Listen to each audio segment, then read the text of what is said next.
Assalamu alaikum, Bismillah ar-Rahman ar-Rahim. Welcome to another Tabadlab live conversation. I think the whole world is seeing the images from Pakistan, really heart-rending images and really stark reminder of the helplessness of ordinary people in the face of calamity. But should a country be as helpless as Pakistan ends up being when these sorts of things happen? This is really a question that's partly philosophical and partly real. Of course, the quantum of water that has fallen on Pakistan is unprecedented. Glacial melt in Pakistan is unprecedented. Pakistan's glacial population is second to none on the planet. Pakistan is in a very difficult spot as far as climate change is concerned. But there are things that governments and people and countries can do about these kinds of challenges. And one of those things is to mitigate against and manage incoming disasters. There's one figure in the past quarter century that has been involved in the preparation and response to disasters for Pakistan, and that figure is a gentleman by the name of Nadeem Ahmed, a former lieutenant general in the Pakistan Army and the founding chairperson both of the Earthquake Rehabilitation and Reconstruction Authority as well as the National Disaster Management Authority. I've had the pleasure and privilege of working with him at various points and seeing him work. Every government that he's worked with has sought to retain his expertise and his insights. So I'm very, very happy, General Saab, that you've afforded us the chance to talk to you. And I thought that instead of starting with the tragedy right now, which I know you are personally really sort of agonized by and feel a sense of personal injury given your own stakes in the issue of disaster management. But I want to just rewind back to your initial involvement in this field, which, of course, you must have done plenty of things given your illustrious military career, but really in 2005, you were still a serving officer, and I believe you were tasked by the then leader of the country, General Mosharraf, to take over and run the Earthquake Reconstruction and Rehabilitation Authority. Let me start with kind of a question, but more of a provocation. When the ERA was built, I was working at DFID, which I'm sure you remember, and I was asked to write a note on explaining the formulation and the formation of the... First there was a cell, and I think General Farooq was in charge of that. Federal Relief Commission. That's right, and exactly. And then, of course, there was the ERA itself.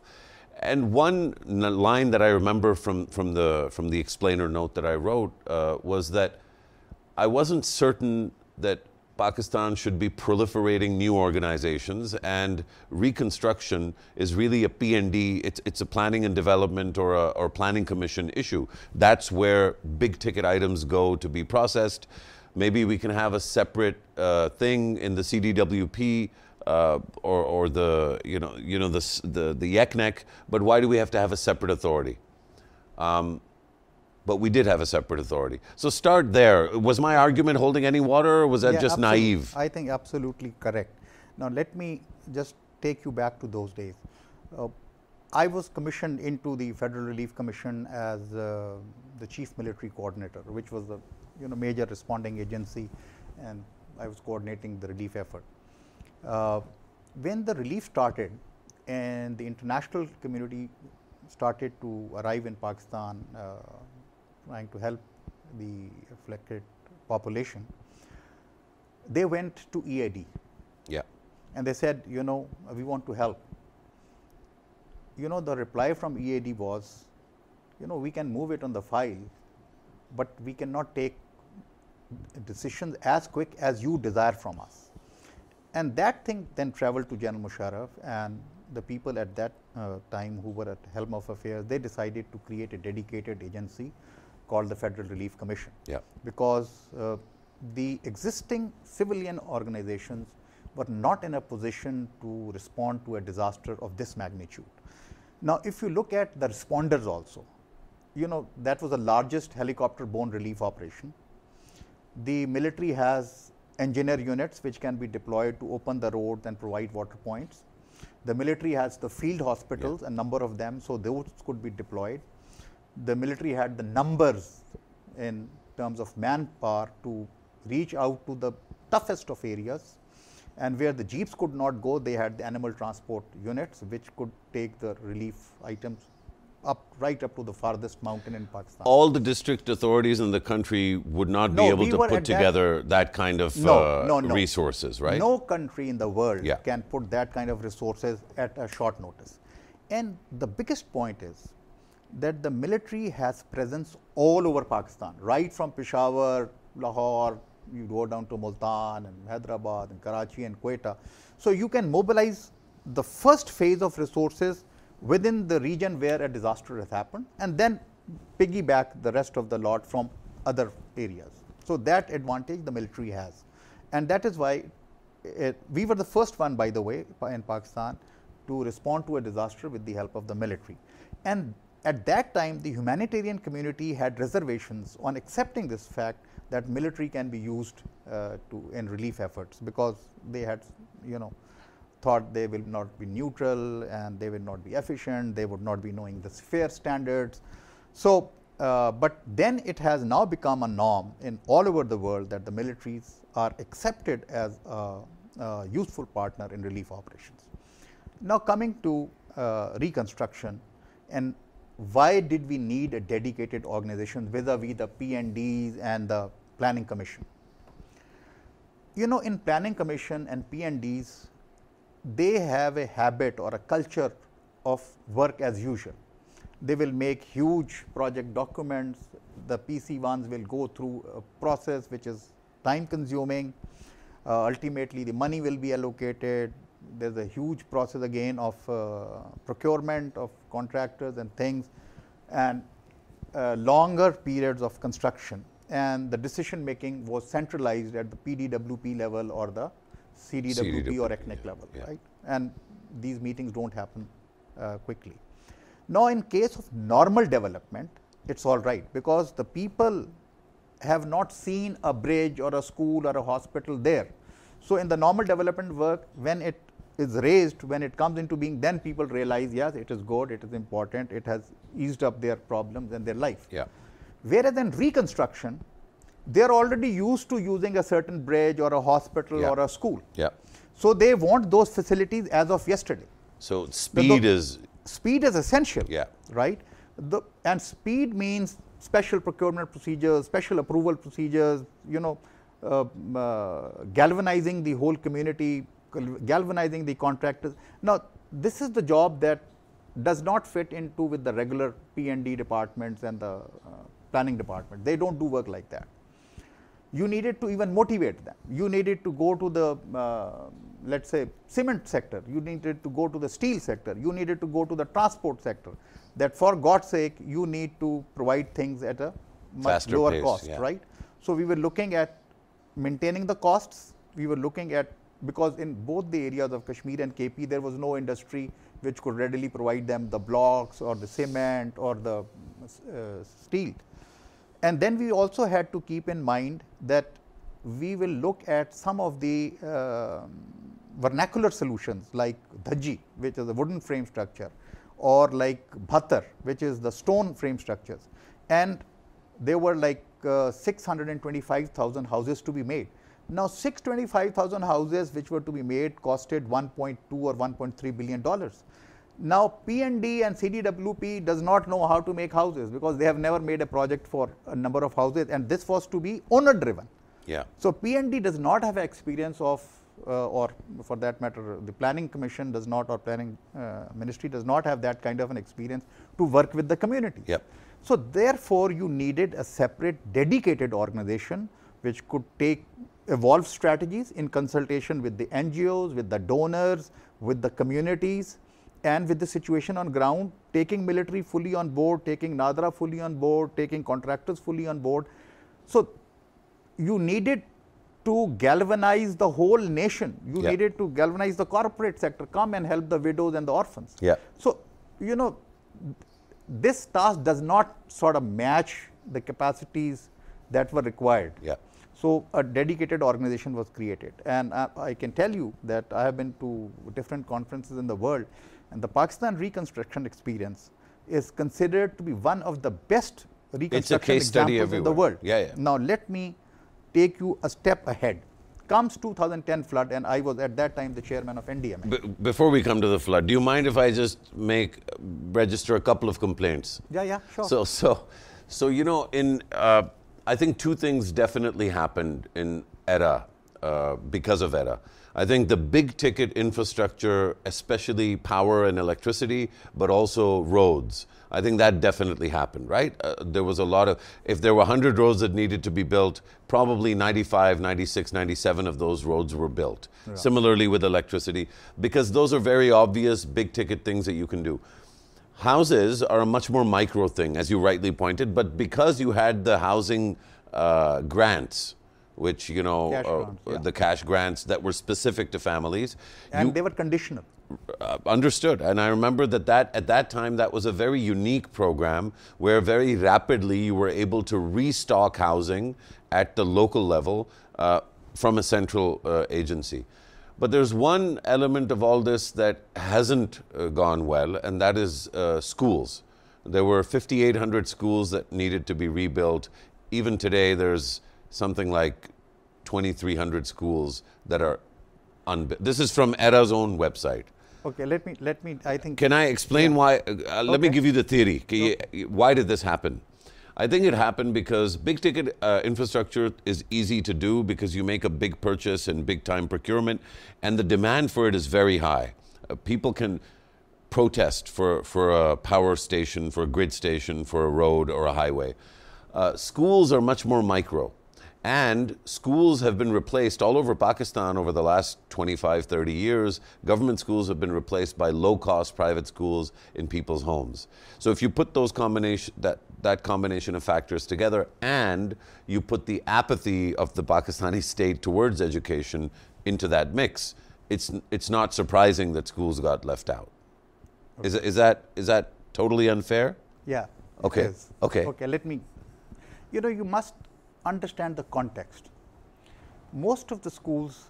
First, I do not agree with the figures that you are mentioning. I think the number of schools reconstructed must be around 80%.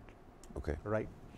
Second, you know, if you look at the 20% schools which were not constructed, they are primary schools, right? Okay. These were one classroom schools, okay. Right? Now, the practice those days was that a minister would go to a village and say, what do you want from me? And they would say, give us school. The policy was the villagers will provide the land and the government will provide the money to build a one classroom school. And it was called a primary school. And the classes used to be under the trees, right? That room was never utilized except for putting some benches and maybe the blackboards and some of the stuff like a chair for the teacher. Rest, all the children used to sit on the stairs which were made of bricks or, you know, mud, and there used to be one teacher who would go to English class and say B-O-Y boy, and the class would, for the next 1 hour would say B-O-Y boy, and then he would go to the next class and he will say 2 into 2 is equal to 4, and that next class will keep, you know, parroting 2 into 2, 4 for the next 1 hour, and then he will go to the Urdu class. Now, when we rebuilt the schools, we rebuilt the primary schools with 5 classrooms, a staff room, a principal's office, a washroom, and a boundary wall, right? And those schools were built on the land where the communities were willing to provide us the land, or where the government had purchased the land, right? Because after the earthquake, there was a lot of landsliding, and lot of people who had initially donated the land, they wanted it back. They said, now we want, because our land is gone, we want to maybe make a house here. So they were not willing to make the land available to the government to reconstruct the house. Now, we asked the Kashmir government that, look, if you are prepared to provide us the land, we will build the schools. Otherwise, the schools that we have now built are much bigger in size, and they can accommodate, far better. You know, you just cannot compare. This is a world of difference. These are computer labs, these are libraries, these are trained teachers, you know. So we said, the new schools, since are bigger, they can, and they are in the same area, so they can accommodate more students now. And but still, if you want, we can build the schools, the primary schools. Somehow, both these governments at that time thought we are good to go on this, and I think we are quite happy. But what they insisted was that the schools that you have already started, those must be completed. There came a time when I had left ERA, where some of the reconstruction funds were diverted to the normal development funds. So those schools were already at different stages of reconstruction, and the contractor waited for a certain while, but then he demobilized. Yeah. So this exercise kept on, sort of coming up between the government and ERA. Stop and start, stop and start, stop and start. So at the end of the day, it was decided that all the leftover schools will be made by the provincial government and the state government, and ERA will have nothing to do with it, of course, except keeping the record. But when you look at the impact, I think you go and look at the colleges, you look at the schools, you look at the health facilities, you look at, there were 12 sectors that we rebuilt, right? Government sector buildings, you look at roads, you look at transport, and for your information, everything was better than before. Far better and superior. And look at some of the livelihood programs that we did. No, I think that's why, General Sahab, like I don't think it's a secret, that's why you're admired and respected, not just in Pakistan, but globally, because I think that acknowledgement is widely shared, that there was a substantial sea change. Now, walk us through, if you don't mind, we'll just quickly now transition back. Coming back to your original question, why the planning commission thing that you had mentioned. Now comes 2010 flood. Yes. Right. And at this time, Dr. Nadeem was the chairman of the planning commission. This is Dr. Nadeem Haq. Nadeem Haq, yes. And I think Ma'am Hiran Rambani Khar was the state minister of finance, if I'm That's right. EAD. I think EAD. Yeah, she was in charge of EAD. And NDMA Act had been passed at that time. It was passed during the floods of 2010, right? Which clearly shows that the reconstruction responsibility lies with NDMA. Now, I was the head of the NDMA, and I had actually geared up a strategic planning unit. Did you go directly from ERA to NDMA, or was there? No, ERA, I went to the Corps, and when I was commanding the Corps, we had the IDP crisis in 2009. I raised a special support unit. I brought the people out of Swat and Waziristan, then took them back. You were Corps commander for? Mangla. For Mangla, okay. Because General Masood Aslam was the Corps commander for 11th Corps, so he was fighting the battle, but the humanitarian impact that had Amir Riaz, General Amir Riaz was his chief of staff. I've heard stories. So you were commanding Mangla, and a lot of the relief for the IDPs was being right, because of my experience with the international community and all that. Now, somehow. So you were done with ERA, then you go back to the military. And I retired, and I was appointed as chairman NDMA. And the moment I arrived in NDMA, we had a Tabadlab lake crisis, we had an air blue crash, we had a FET cyclone, then we had evacuated 256 stranded Pakistanis from Kyrgyzstan, and then came the floods. So from the moment I joined, I was really I joined in May ending, and flood started, I think, in July. July 26th was the big rain in Peshawar that kind of triggered the... I was on the move all the time. But now I'm taking you to 2010 flood, and again relating the point that you raised, why not regular departments taking on the reconstruction, why creating a new organization? So I said, now this is the responsibility of NDMA as per the approved act, and let it be. And I have created a strategic planning unit who's already working on the early relief, early recovery, and the reconstruction. Right. And I had some very bright minds who were working. They were not involved with the day-to-day flood relief activities or rescue activities. They were just focusing on early recovery and reconstruction. So I said, we have plans, we have discussed it with some of the donors, and they are kind of, satisfied with the way we have structured it and created a framework. And so let it be done by them. They said, no, we want to, enable the planning commission to do it. So I reluctantly said, it's your decision. And I remember the first conference that was chaired by, I think, chairman planning commission or someone. And we had these two gentlemen who were supposed to lead from the planning commission side. We had the chief secretaries of everyone, and we had, I think, some donors. And this conference was done in planning commission. And this is July or August?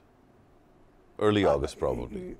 It could be August, it could be September. I am not good at dates. But also, just to contextualize for the viewers, so the 18th Amendment has just passed. It's literally 4 or 5 months old. April, I think, April is when absolutely. And all the chief secretaries were there, and some federal other secretaries were there. And these two gentlemen from planning commission, the chairman asked them, yes, tell me how do you plan? And they were quiet. They did not have an answer. So they kept discussing amongst each other, and I kept quiet. I did not say a word. And finally, Chief Secretary Sindh, I am forgetting his name, whosoever he was, he said, shouldn't we be listening to the chairman NDMA? Yeah. And I said, it's a non-starter. It's not going to work, because you think that normal development work can be equated with reconstruction. It requires totally different legal framework, execution or implementation framework, procedures, and so I don't think it will work. And I gave all the, and then Chief Secretary Sindh told Dr. Nadeemul Haq, why don't you give this exercise to a person who knows it inside out? I think I'm impressed. And you know what Dr. Nadeemul Haq said? Why don't you join planning commission? And he offered you and lead it. I said, I am already leading NDMA, and I have work cut out for me. But if you want to run it, it's fine. I have no issue with it personally, but I personally feel it is against the law also, and it's not within the capability. So and I said, let me tell you that these floods will keep coming. And it's strange, my black tongue, that we had floods in 11, we had floods in 12, we had floods in 13, then probably 15. 15, 17, yeah. So I said these floods will keep on coming. If you don't ensure things right now, that there will be no construction in the floodplain, there will be no construction in the drains, which the RBOD and the LBOD which drain out the flood water. So there will be issues. You will have to do some legislation, and we will have to devise housing designs which can take a flood. We will take the maximum flood level, and like in Bangladesh, and like even Yasmin Lari has done certain houses in Sindh which are standing on pillars. There are 4 pillars. Under the pillar you can have the animals, and on top of the pillar there is a platform, and then you have a house, and then a staircase taking you up there. I said you will have to, like we designed special houses in the earthquake, and earthquake we had 625,000 houses. In this we had 1.6 million houses in 2010 floods which were destroyed. I said, and then they came up with this idea, no, what we will do is we will distribute cash to them, and they can make their houses. I said, if you distribute cash, they will use it for their personal needs. Maybe somebody has to give out some loan, maybe somebody has to get his daughter married, somebody has to buy a motorcycle. He will not make a house. He will make a house the same way which he had made earlier, and next flood, and it will be again washed, and you will have no face to say. So they convinced the World Bank and US government to chip in the money. And was this the Watan card? Watan card, they distributed it through. By the way, I am sure you know that prior to Watan card, we used Visa card. Again, I was the person who introduced distribution through the Visa card and then Watan card in 2010, and that was picked up by BISP. That's Fartana right. Raja then came to us. In fact, Bill and Melinda Gates Foundation also came to us to understand the procedure of And we did use not only for the first cash of grant of 25,000, but also for food. Every month we used to provide 5,000 to every family. So this card actually became a highway for distribution of food. And then I convinced the World Food Program that you cut down your logistic tail for distribution of food and just give this money through the cards. And they did that in Bonaire. And I remember Wolfgang during the IDP crisis. Yes, IDP crisis. And Wolfgang was then the WFP chief, and he said, yes, General, this works. So anyway, coming back, and they started distributing. And after distributing only 2 tranches, they ran out of money and they closed the program. So we were people, one, they had not used that money because they used it for personal things. And they hadn't used it for reconstruction. Housing. Nobody used it for reconstruction, right? I know it. We have seen Ziyarat earthquake, where we were telling them that, look, we have experience, make the houses like this and you will be safe. They did not. And after again 2-3 years, we had another earthquake and all the houses came down falling. So I said, you know, unless you make our housing or other infrastructure, social infrastructure resilient to disaster, you will continue to face development losses. And this development is absolutely, you know, not, what is the word? Sustainable. Sustainable. Yeah. Everybody agreed with me, yeah. But when it came to doing things, well, they the did politics totally of it, the politics of it seems it's much easier to hand out cash because there's an instant gratification with cash grants that isn't available in the other direction. But there's also another argument, which is the agency of the communities and the individuals and the families that are receiving. At some level, some might argue, maybe even I might argue, Jan Sahab, that actually shouldn't we leave it to them to decide what they want to do with the compensation? I guess the big question there is maybe there should be a separate head for compensation and a separate head for housing, and they shouldn't be confused. I mean, would it have made... No. I know we don't have unlimited money, but ideally what should have happened is you give people cash because they're really hurting, so give them the cash, and whatever they want to do with it, that's their choice. It's their money. If you think about, we all live in a country, essentially one person might pay more taxes than the other, but the person that doesn't have any money, they do have a right over some of our money. So in that sense... But that's exactly what is happening. Your first grant of 25,000 is for the people to spend the way they want to. Right. Right. It's the housing grant is a totally different grant, right? At times they kind of piggyback on the first tranche. Yeah. But the first 25,000, the government is not asking you spend it to buy your cigarettes or tobacco or dal or chini, because you know in the normal ration packs given by the World Food Program, you don't have tea and sugar. Yeah. Right. So in that case, the point that you're making is absolutely right, and to a very large extent, it is being done. The Right. first tranche of 25,000 is for the people to spend the way they want it. Right. And you know, when we had introduced the Watan card and we used to provide 5,000 rupees for rations for a family, because I checked from the World Food Program, they said we spent about 3,500. I said, okay, I'll give them 5,000. And we left it to the people, whatever they want to buy. If they want to buy a cigarette, it's up to them. If they want to buy oil or ghee or rice or flour, it's up to them. So that, what happened? What was the impact?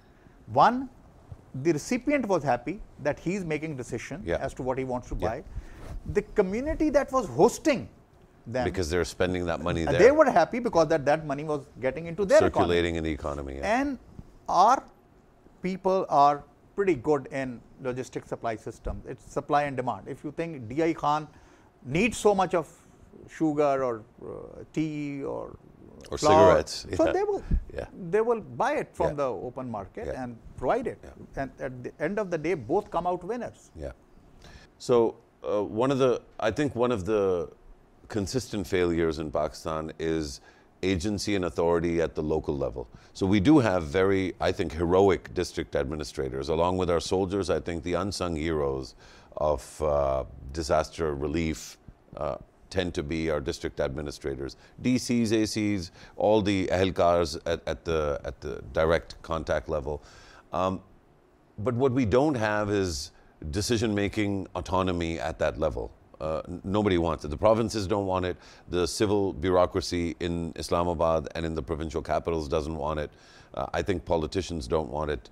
I'm not sure about the military, but that's neither here nor there. Wouldn't it be better if there was greater devolution so that district, for example, your district disaster management authorities, they're not permanent structures. They're ad hoc constructions. It's basically the DC and his people. There's no such thing as a district management, disaster management authority at the district level. It's the DC and his people. So it's basically a file. Is that a misunderstanding of the? A mix of both. Okay. Actually, the DDMAs, as far as law is concerned, are supposed to be established in all the districts of Pakistan. Right. And we had issued an instruction, and again this 18th Amendment thing comes in. You know, in 2010 floods, Punjab did not have even the PDMA. Yeah. It was me who requested Shahbaz Sharif Saab, he was then the Chief Minister, in one of the meetings of the NDMC, National Disaster Management Commission. Okay, sir, please, for God's sake, put PDMA on ground now. This is time you have not done so. Yeah.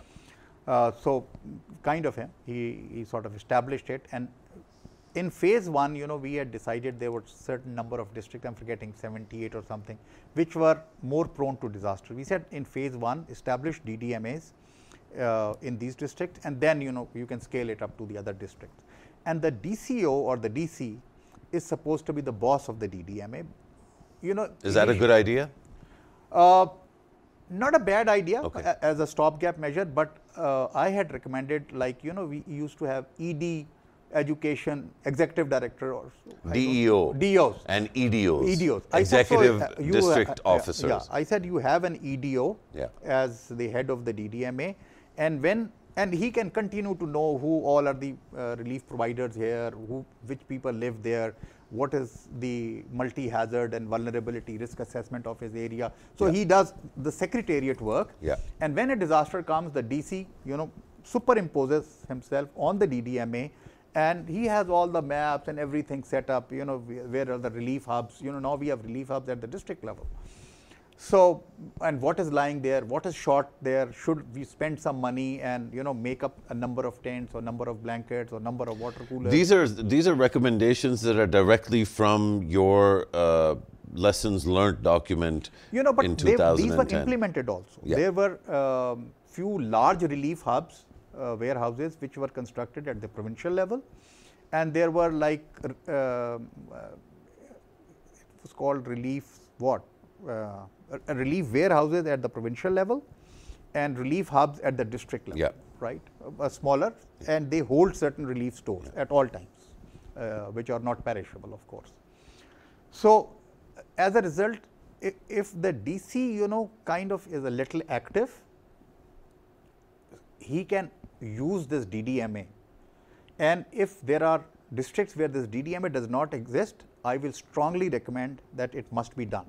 So now, having said that, the decision making will be done by the DC, because he has picture of what are the army organizations in his area of operations, what are the civil society organizations working in his district, what is the, you know, individual volunteers working in this district, what is the corporate doing in this, what are the universities doing in it. So he has complete picture of what are the resources available to us and what is the impact of the disaster on the population and where are the areas which need more attention. Now, some areas are accessible, some areas are not accessible. Now, the biggest tool which is available in the hands of the DC, in addition to his staff, is the Rescue 1122, and Dr. Rizwan has done a tremendous job. He started it in Punjab, now it is being replicated in KP, it is being replicated in Gilgit-Baltistan, and so I think, and they don't have only ambulances, they have boats, they have crews, they can, you know, save people from the gushing waters. So this capacity has to be built up. The second point that I wish to raise is that as of now, despite there is a clear legislation that there has to be provincial chapters of, as a result of Climate Change Act, of climate change departments in provinces, they have largely left it to the environment department. Now, environment departments in the provinces do not have the requisite manpower, neither the knowledge base nor the skill. Now, I personally feel it's critically important that the way climate change we have seen the impacts of climate change in Pakistan.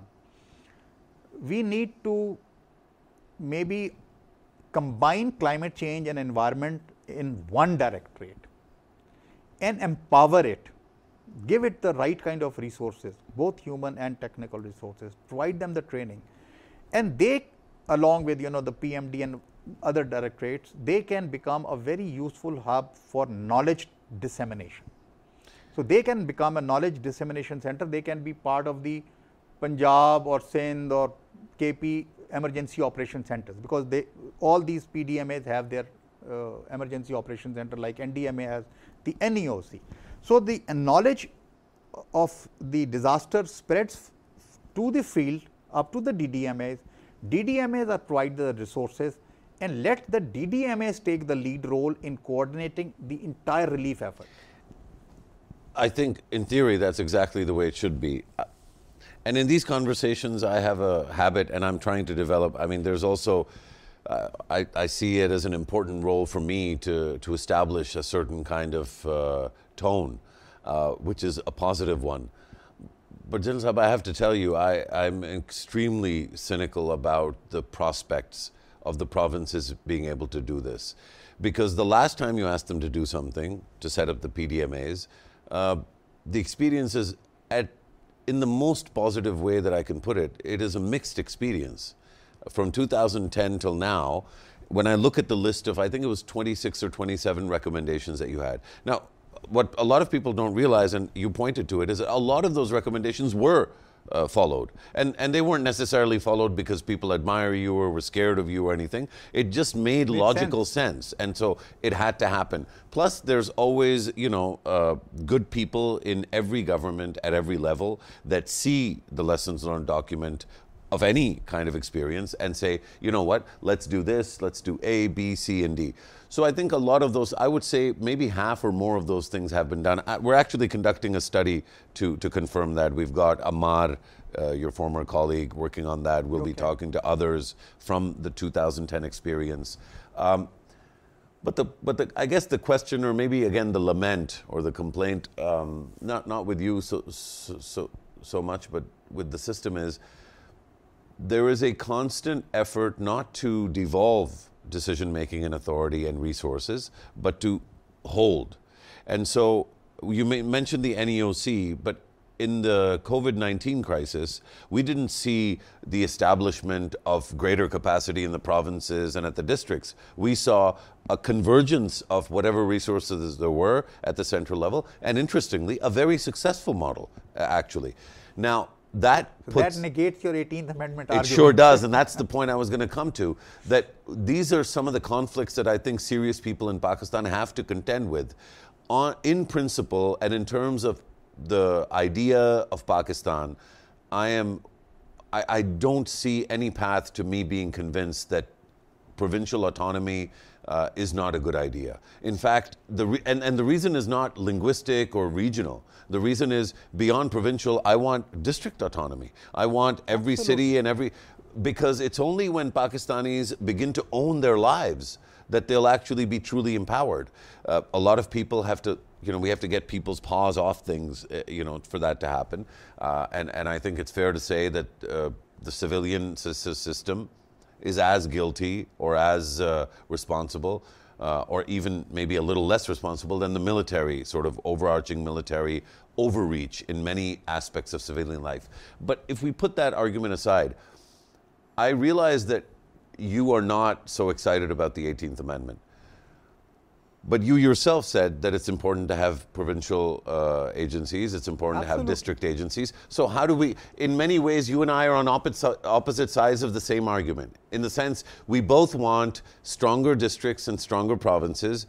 You don't like the 18th Amendment. I think the 18th Amendment was great, but it hasn't been run properly. Is there a way for the two twains to meet? First, let me come back to this, the devolution of authority and power at the district level. Now, if you don't want to do it, totally a different thing. But I don't think anybody stops the deputy commissioner from taking good relief measures, because relief, you must understand that relief is very fast paced and it has to be quick. Yeah. It cannot be spread over like a year or 6 months. There are people who are marooned, you have to take them out. There are people who are drowning, you have to take them out. There are people who are falling sick, you have to make sure. And by the way, the systems are available. Let me just give you one example. When we were doing the reconstruction, we had organized ERA at the central level. Then we had PARA and SARA at the provincial and at the state level. And then we had the DRACs, the district reconstruction authorities, where the old DCOs actually took over as the DRAC heads. And they had the power to approve projects up to 50 million rupees. Yeah, but that was 9 districts, right? That was 5 in AJK. That can be replicated all over in Pakistan. If that could be replicated in KP and in Kashmir, that can be replicated elsewhere also. What, again, I'm pained to say this. If the DC becomes nonchalant and just takes a back seat, then it's just bad luck. But then there are DCs who are very effective, and they exactly know who's doing what and where, and that helps them to conduct the relief operations far quicker. So my argument, General Saab, is that, and we should wrap up because we've taken a lot of your time, but the nonchalant DC or assistant commissioner is, I think, a bit of a myth. Every time we see these disasters, we see countless examples of DCs and ACs putting their lives at risk. Yes. Literally, like standing, and I've seen it with my own eyes, and no, it's I'm not once or twice. That fact. But I think the problem with the idea of the nonchalant DC is that we're assuming that the DC has a natural nexus with the place he's serving, and actually she or he doesn't. The reason why we want local governments, especially elected local governments, is that until you don't have that local nexus, you won't have a sense of accountability. The DC is not answerable to anybody in the area that he's serving. He's answerable to the provincial chief minister. No, but, I totally buy into this secretary. argument of local government. I totally actually very strongly support it, because during our earthquake, the local governments were there. Right, and they were a great help in mobilizing the communities, right? So, nothing against them. But coming to the deputy commissioners, if I said if there is one who's nonchalant, there will be very few. Yeah. But that's the training of the deputy commissioners as well as other government officials, that at least they are responsible for their area of responsibility, in this case a particular district. They don't have to look back over their shoulders, what is the provincial government saying. They should be raising the voices that I need this. And with this social media, with this television channels, it's not difficult to reach to the right kind of people to get the assistance. And there are a lot of people who take decisions, and at times we were surprised that he took a right decision at the right time. If you don't take a decision at the right time, then it's of no use. So I think I am not in any case accusing that the DCs are not working. They are an asset to us. They are the best of the lot, and they've done a great job. And as you said, they have been standing the whole night and looking after things. And without that, probably the impact of these floods would have been far worse. Yeah. But having said that, where I am sort of reinforcing a point that we must create a coordinating mechanism at the district and tehsil levels of all the relief providers, so that what happens is that areas which are accessible, they do get relief. Yeah.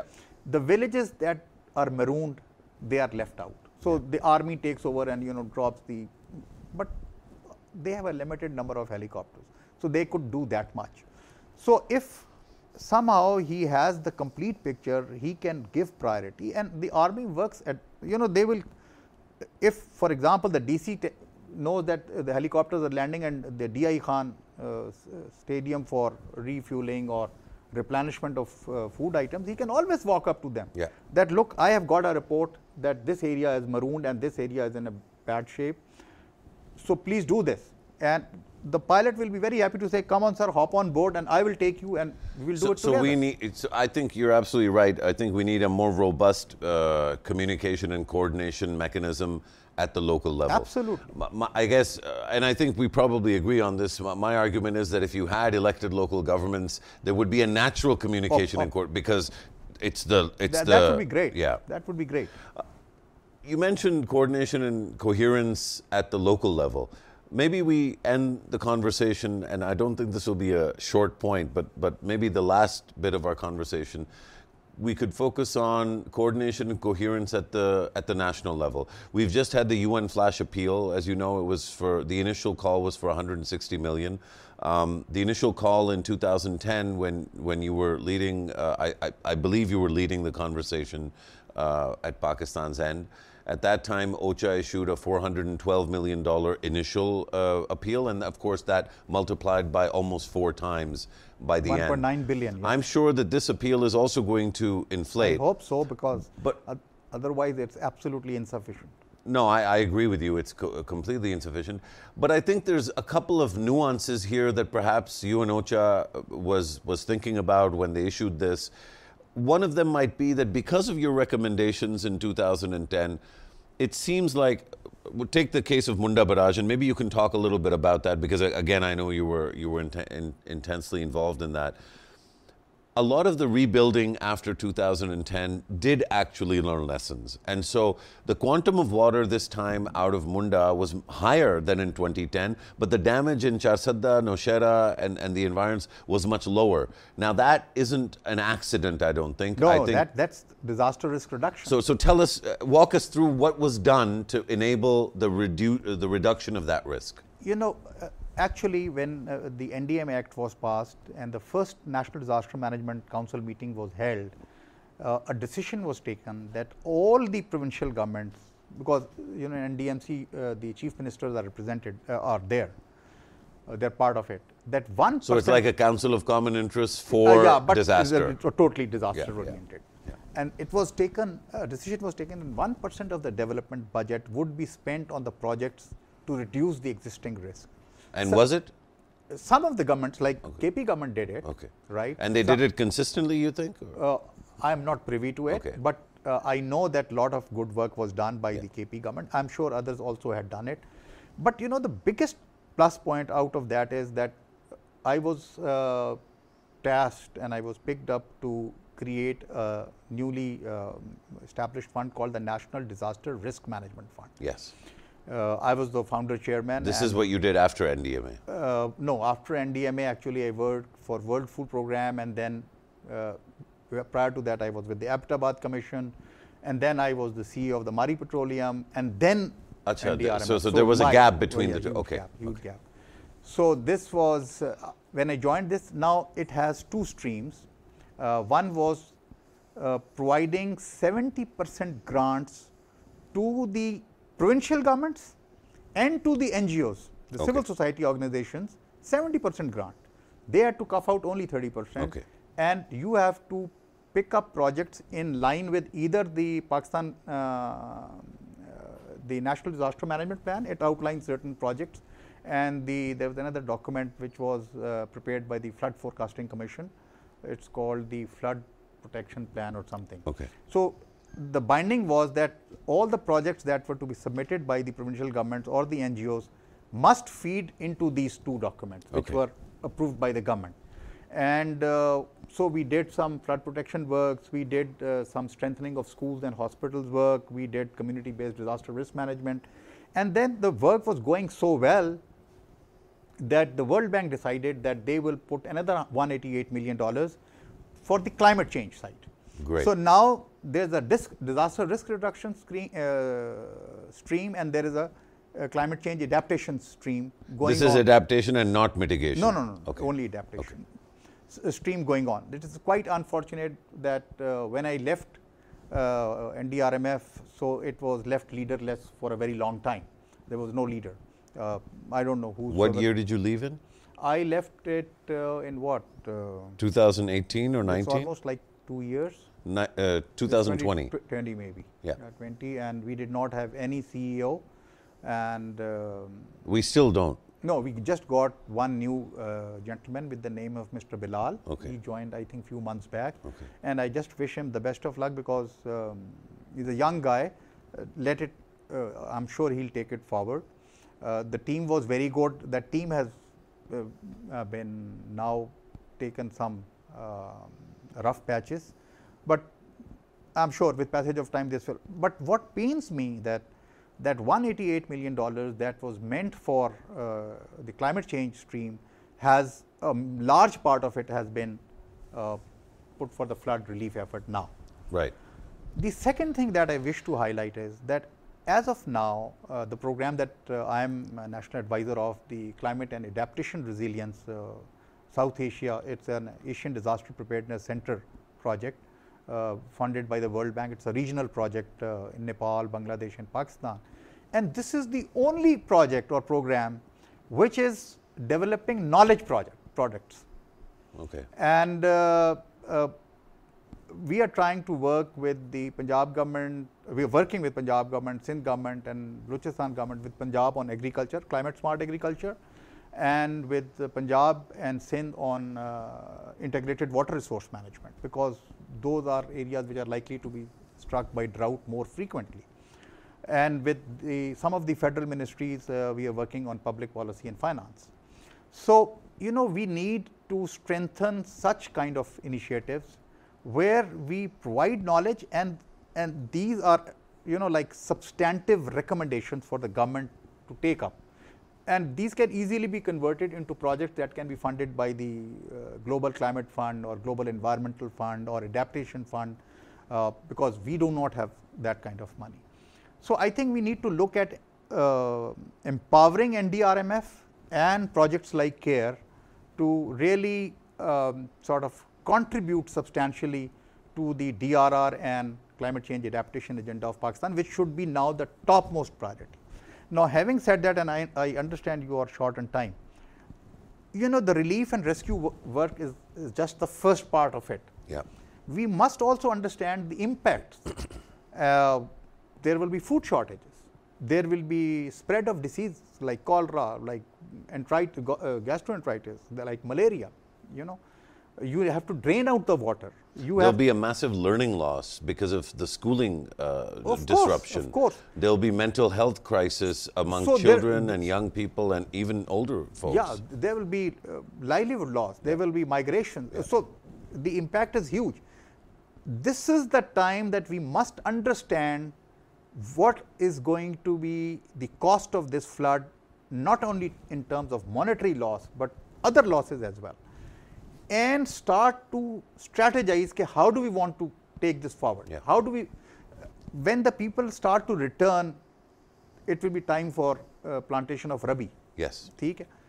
Are we providing them seeds? Because the seeds are gone, because the seeds come from... you understand the system of agriculture in Pakistan. The farmer takes money from the Adati, buys the seed and puts it on the ground, the crop comes up, he sells it and Adati gets his money. Now this time the crop has not come up. Yeah. So you have to restart that cycle by providing him assistance to buy the seed or to provide him seed. In certain cases the water will continue to stagnate for months. So what do we do? On the left bank especially. In Sindh area, there will be, the cuts are probably on the right bank more, but on the left bank as well. So what do we do with those areas where the water will stagnate and may come? Last time what we had done, we indulged FAO. I said, give us something that we can grow. And they came up with, in the later time frame, and they came up with the sunflower thing. And Thatta, Badin, if you go and see, now sunflower is the major crop of that area. The farmers did not know how to manage sunflower at that time, but we deployed teams, we trained them. This is how you seed them. This is as a result of the work you did in 2010. Yeah. So we will have to come up with solutions now. We have to strategize now that how do we want to take the early relief and the reconstruction part, because if we rebuild the same houses in the same floodplains, this disaster is going to happen again. Yeah. These bridges will be washed away again. Why do the bridges or the dams get washed away is the pressure of water on a structure is, let's say, 1. Okay. When this water gets mudded or is silted, the pressure rises up to 2. But when the debris of the hotels and the stones and the trees comes in, it is multiplied by 5, right? Wow. So, those are the pressures that these structures are not designed to sustain. But is there any structure that can sustain that kind of pressure? The After debris. all, there are the bridges which have sustained these type of pressures, but you know, at that time we had not ruined our environment as much as we have ruined it now.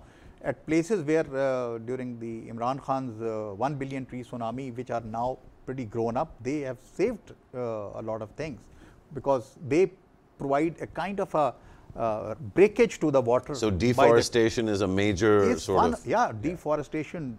You know, we have a lot of mud now, slides which are getting into the water courses. We are, you know, reducing the span of the water flow by putting hotels and construction there. There has to be certain legislation now.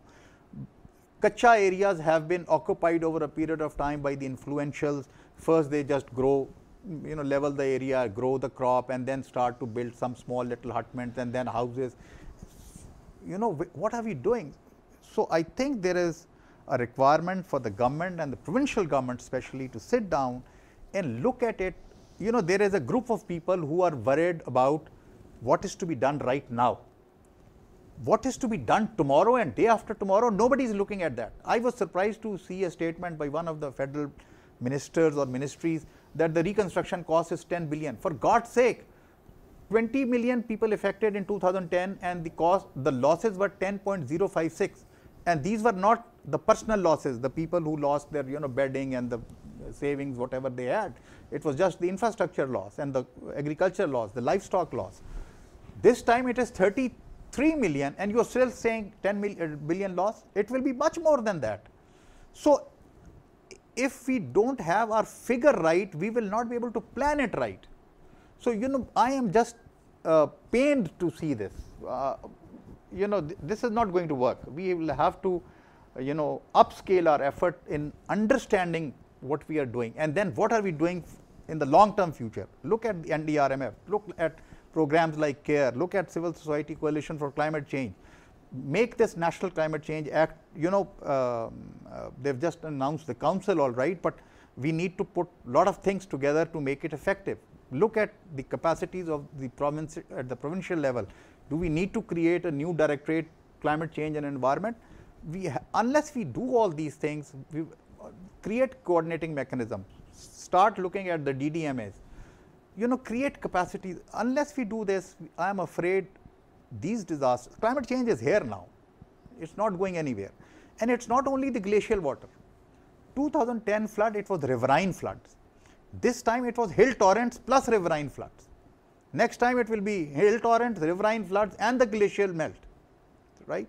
So look at this year, if you look, we had 2 extreme heat events.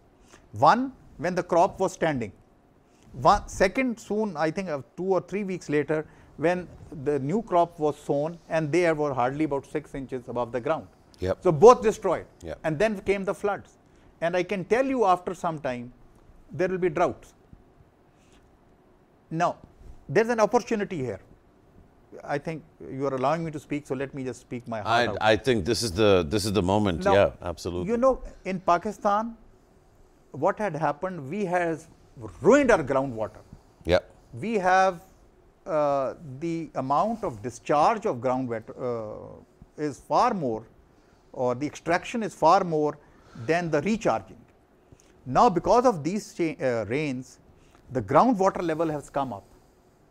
What do we do to make sure that this groundwater is retained as reserve for, you know, up till the next generation? If you look at the NASA maps, you will see that a large part of Pakistan, their groundwater has come up.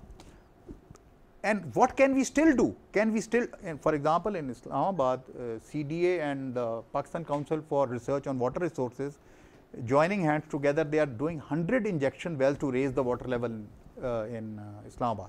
Why can't it be replicated in other parts of this country? Why can't we make sure that the drains are flushed out and effective and the water just flows out of it into the wherever it has to go? Why can't we ensure that the saline water and the sweet water do not mix? We can do it. Sindh has done a tremendous job on mangrove plantation. It has to be upscaled to a much larger level. So I think the hope, General Saab, is you said that the billion tree tsunami has been an incredible contribution. Yeah, the mangrove yes. In Sindh has been an incredible contribution. And I think this is something I want to reinforce, because the other day I was saying something kind about, or I think something factual about the hard work the NDMA has done in the last 10, 15 years. And somebody said, how dare you? Because people see these images and they're feeling like humans, as they should be. They see these images and they're very angry and they're very hurt and they need somebody to blame. And so the state is to blame. But I think that the challenge is we have to get this state that proves that it's capable. Every time I see anything happen, I don't see failure, I see examples of proof. Now, what doesn't happen is consolidation of that evidence. You have one DC or, I mean, there's 160 districts. You have 20 DCs that you can see doing good work. You don't see the rest. You assume that they're not working. Maybe some are, some aren't. But how do we get all of them to work? My solution is local government. We see mangrove plantation in Sindh. We see tsunami, a billion tree tsunami in KP. It proves that provincial governments can deliver. The DRR work that saved Naushera and Charsadda. Exactly. So I think, is there a way that this can be consolidated in your mind? I mean, one way might be for many of the ministers, provincial and federal, to at least be calling you and asking for your advice. Since these floods happened, has there been a rush of traffic in your direction? No, not really. There are few people who have talked to me who knew me, you know, because of my work. And I may be the only guy who has worked both on the natural calamities and the man-made disaster, the complex emergency we had in the Fata area and Malakand region. And in fact, I did sort of let it be known that I'm available in case you need any advice. Even if you want me to come and be in charge of a shift at the NEOC, I'll be more than happy to do that. I just had a chat with Hina Rabbani Khar when they were launching the flash appeal, and I said this is not sufficient and we need to, and this 10 billion thing is not sufficient, we need to look in the future. But how much it gets structured into a proper structured response, I am not sure. You know, this is one of discussions with Mr. A or B or C. What we need to do is probably have a national dialogue on this and come up with a set of, and this should be done yesterday. Yeah. And come up with a set of a strategic contours that how do we want to take it forward, right? And that has to be done. Without that, we are going to end up in a fiasco. Inshallah, God save us from that. I think you know, we're lucky to have. I'm very confident there's a dozen General Nadeems in the system right now, in the civilian, and you know, who are working hard and who will help things. But you're right, we need a greater consolidation and more focused effort. I hope this conversation is a contribution to that effort, inshallah. I'm so grateful that you made so much time. It really, really means a lot. I know how busy you are. And it's not always pleasant for people who have seen the system work and you know, have some distance from it to recollect and recall. But I really appreciate how open and candid you were. Thank you so much for doing this. Thank you. Always.